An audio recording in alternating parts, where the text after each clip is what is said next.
$300 million. Gone. Just gone. That's not even the worst one on this list. Over the past 50 years, Hollywood has perfected the art of lighting money on fire at a scale that would make most countries jealous. We're talking about bombs so massive they changed studio leadership, killed franchises before they started, and redefined what financial catastrophe looks like. One year's disaster was so catastrophic it nearly ended a legendary director's career. Another year, the bomb cost more than the GDP of several small nations combined. And the pattern that emerges will change how you see Hollywood budgets forever. By the end, you'll know why these films failed, what connects them across 5 decades, and the 3 ironclad rules Hollywood refuses to learn. We're going year by year, budget by box office, tracking the biggest disaster each year since 1970. Some you've heard of, most you've tried to forget. All of them share a common thread that the industry still hasn't figured out. Let's start where the modern blockbuster bomb was born. Tora, 1970.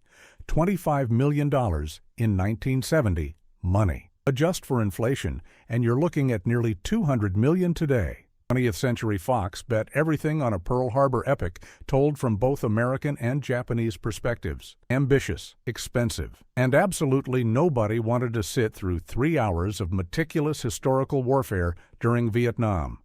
The film cost more than the actual Japanese production budget for their entire military sequences in World War II. Think about that. Fox spent more recreating the attack than Japan spent executing portions of the actual war. Audiences stayed home. Critics called it technically impressive, which is Hollywood code for boring. The studio nearly collapsed. The lesson here was simple but ignored. Historical epics require either romance or revenge. This had neither. Just facts, just explosions. Just a $25 million crater. And that was just the appetizer for the decade. Lucky Lady, 1975. $13 million disappeared into a Prohibition-era comedy that nobody asked for. Liza Minnelli, Burt Reynolds, and Gene Hackman in a love triangle during the bootlegging era. On paper, star power wins. In reality, audiences couldn't figure out what genre they were watching. Was it comedy, drama, musical, adventure? The marketing promised screwball fun. The film delivered tonal whiplash. Reynolds later called it one of his worst career decisions. The problem wasn't the budget. It was the identity crisis. Hollywood had started believing that stars plus money equals success. They were wrong. They'd keep being wrong for the next 50 years. But we're just getting started on the pain. Sorcerer, 1977. William Friedkin, fresh off The Exorcist and The French Connection, decided to remake a French thriller about truck drivers transporting nitroglycerin through the jungle. $22 million. No stars audiences recognized. A title that made people think it was a fantasy film. And the release date? Same summer as Star Wars. Friedkin's career never fully recovered. This is one of those bombs where everything went wrong at once. The production was a nightmare. Crew members got sick. Sets flooded. The budget ballooned. And then audiences showed up expecting wizards based on the title, got existential dread and sweaty men in trucks, and walked out confused. The film is actually brilliant, a masterclass in tension, but timing and marketing murdered it. Star Wars made $700 million. Sorcerer made back almost nothing. Same mistake. Different disaster. Heaven's Gate, 1980. Here it is, the bomb that changed Hollywood forever. $44 million budget that ballooned to over $50 million during Michael Cimino's spiraling production. 5-hour director's cut that had to be slashed. Western epic that audiences rejected wholesale. United Artists never recovered. The studio sold. Careers ended. Film schools still study this as the cautionary tale. Cimino had won Best Director for The Deer Hunter 2 years earlier. The industry gave him blank check power. He built entire frontier towns from scratch.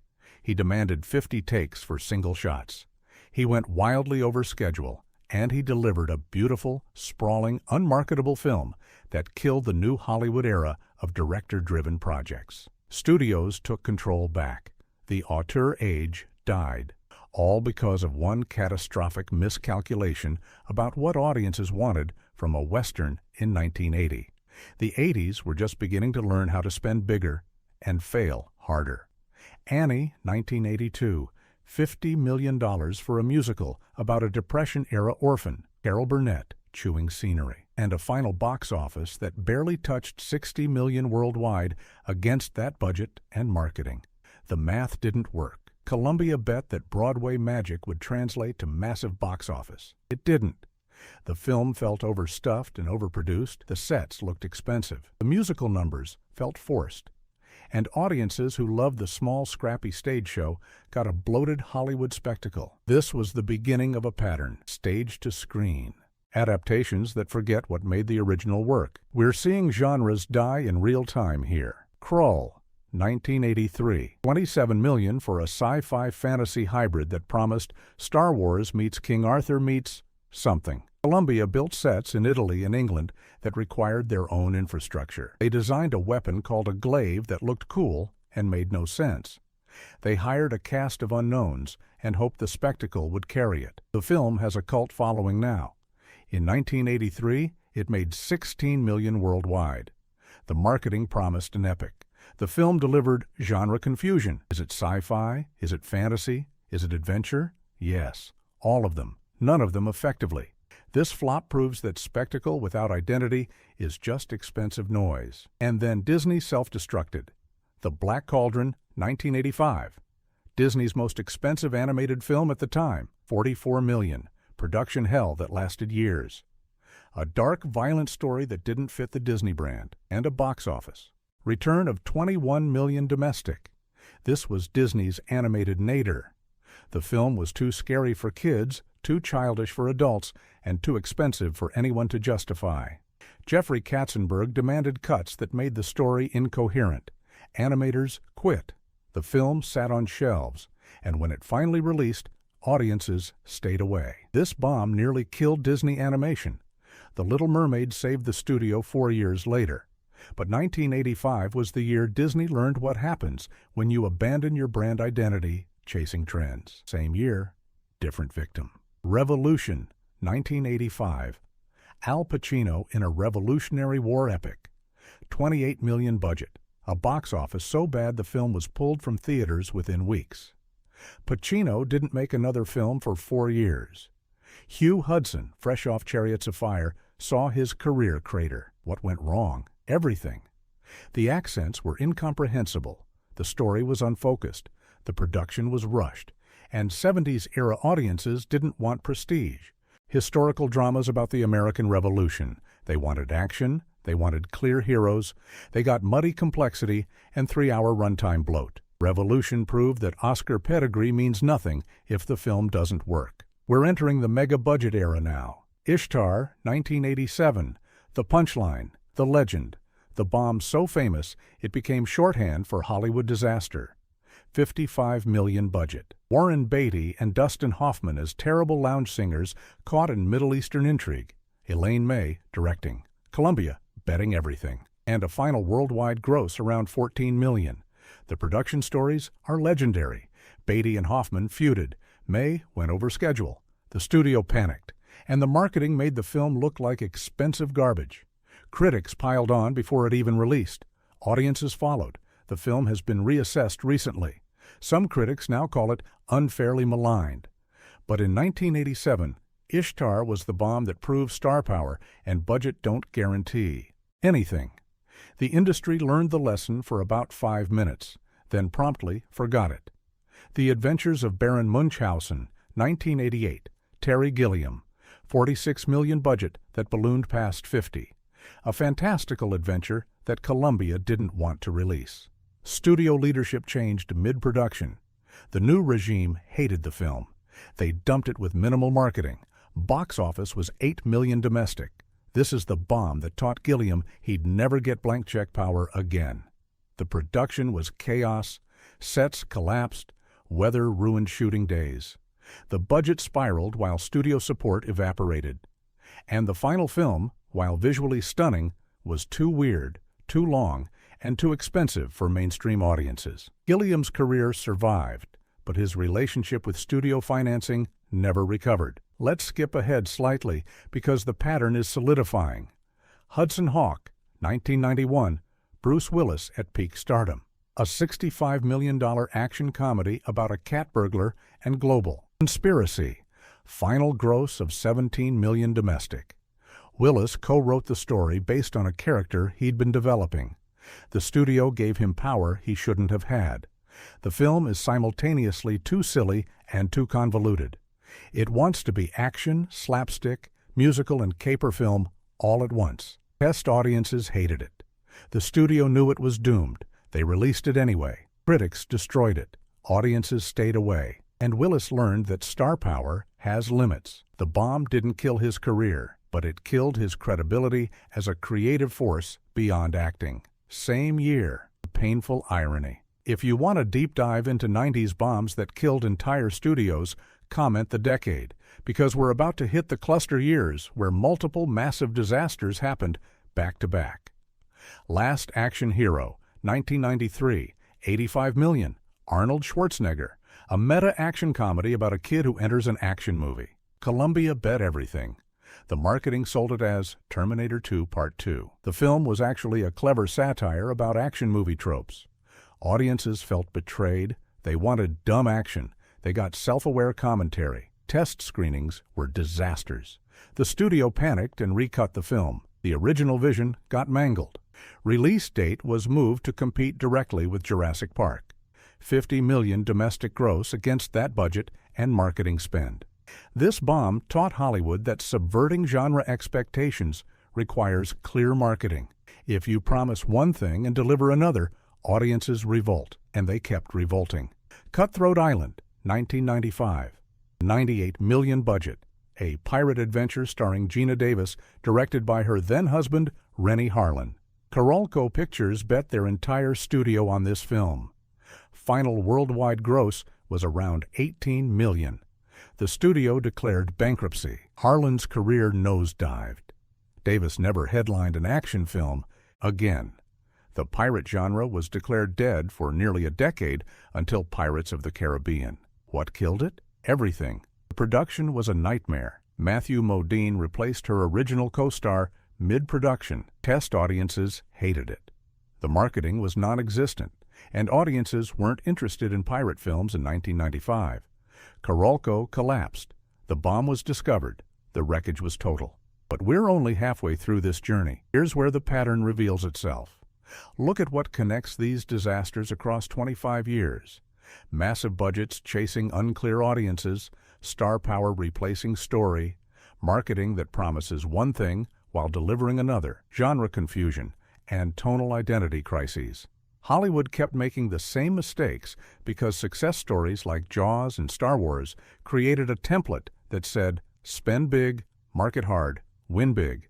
But that template only works when the film knows what it is and who it's for. These bombs forgot both. They chased scale over substance. They believed money could fix story problems. They thought stars guaranteed butts and seats. They were wrong every time. The late 90s and early 2000s didn't learn these lessons. They made them worse. The Postman, 1997, Kevin Costner, post-Waterworld, decided to direct and star in a post-apocalyptic epic about a drifter who pretends to be a mailman to give people hope. $80 million budget, $20 million domestic gross, 3-hour runtime, libertarian politics mixed with earnest sentimentality, and a complete audience rejection. Costner had spent $70 million and made $200 million worldwide with Waterworld 2 years earlier. So technically, that wasn't the bomb everyone remembers. The Postman was. This film killed Costner's directing career for over a decade. The film is oddly sincere and completely tone-deaf. It wants to be inspiring. It feels like propaganda. And audiences post-Independence Day wanted spectacle, not philosophy. Then Hollywood discovered franchise potential. Battlefield Earth, 2000. Scientology Vanity project meets sci-fi disaster. $75 million budget. $29 million worldwide gross. John Travolta in dreadlocks and platform shoes playing an alien conqueror, based on L. Ron Hubbard's novel. Directed by a visual effects guy. Released to universal mockery, this bomb is special because it failed artistically and financially while also becoming a punchline about religious vanity projects in Hollywood. Travolta personally championed the film for years. He finally got it made, and it was unwatchable. Touch angles in every shot, overacting as strategy, a story that made no sense, and a box office collapse that proved even Travolta's star power at the time couldn't save obvious garbage. The 2000s became the age of massive franchise bet bombs. The Adventures of Pluto Nash, 2002, Eddie Murphy, $100 million budget. A sci-fi comedy set on the moon, $7 million worldwide gross. Let that sink in. $100 million spent, $7 million returned. This is one of the worst ROI disasters in film history. The film sat on shelves for years before release. Test screenings were catastrophic. The studio dumped it with no marketing. Critics didn't even bother reviewing it seriously. And Murphy's box office power evaporated. This bomb, alongside others that decade, ended Murphy's reign as comedy king. The failure was so complete that the film became film study shorthand for unreleasable. Same pattern, bigger budgets. The Alamo, 2004, $107 million for a historical epic about the famous Texas battle. $25 million worldwide gross. Billy Bob Thornton, Dennis Quaid, and Jason Patric starring. Directed by John Lee Hancock.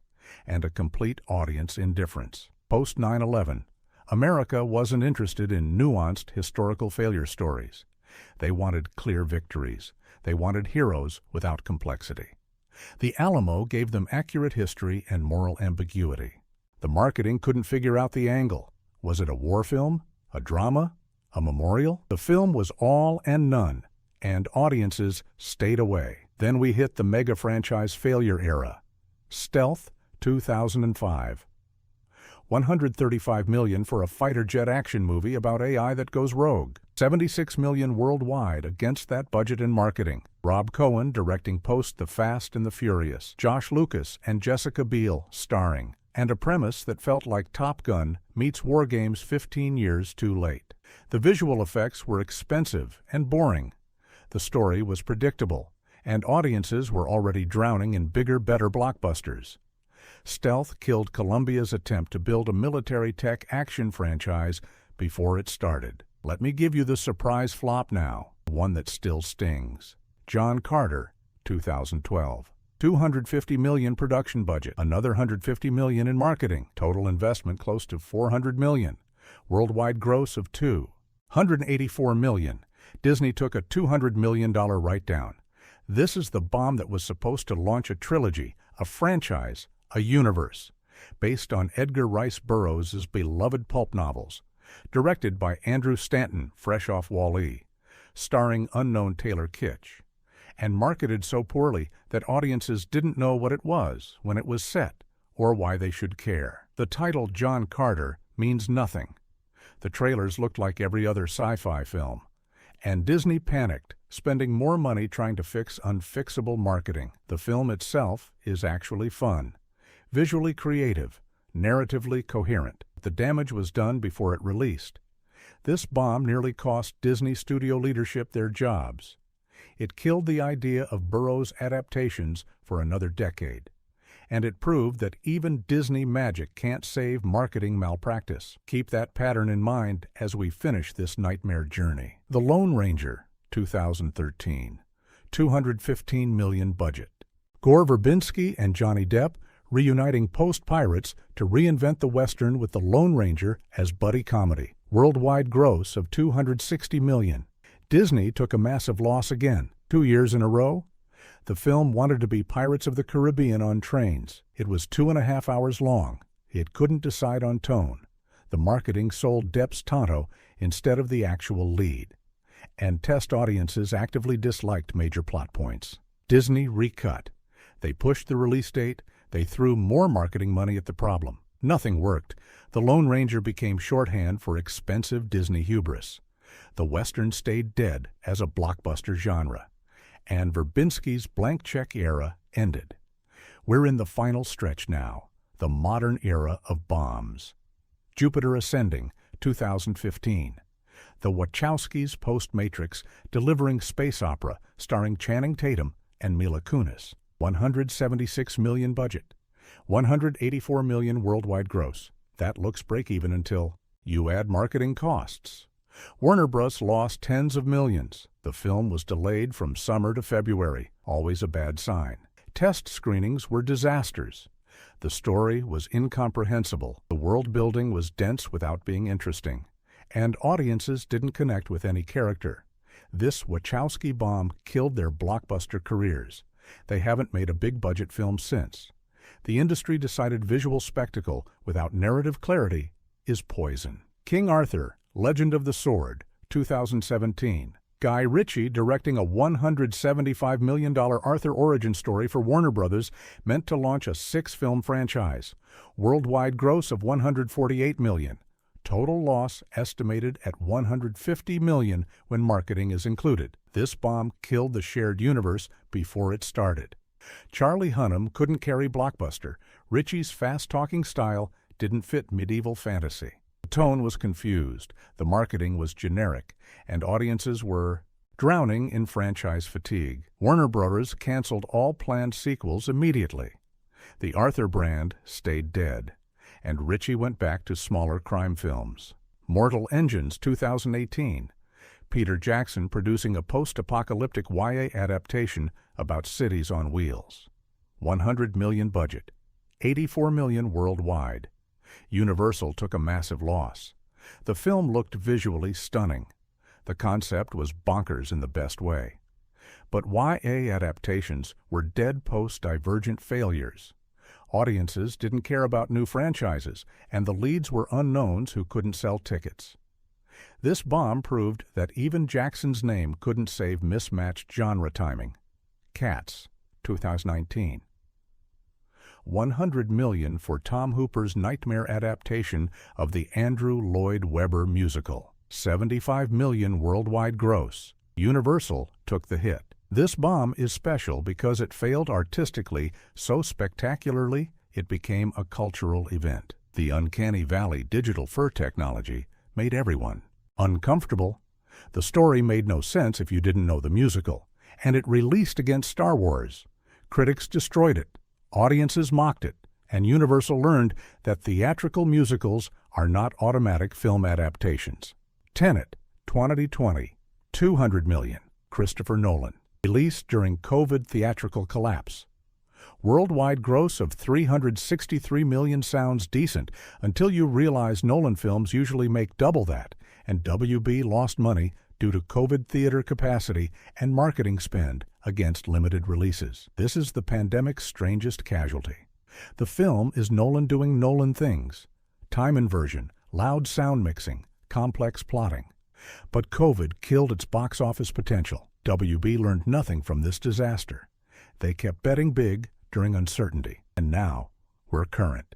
The Flash, 2023. $220 million budget not counting reshoots and marketing. Worldwide gross of $270 million. Warner Bros. Lost money on a Flash. Solo film despite multiverse hype, Michael Keaton's Batman return, and years of development. Ezra Miller's off-screen issues killed marketing opportunities. The film's quality didn't matter.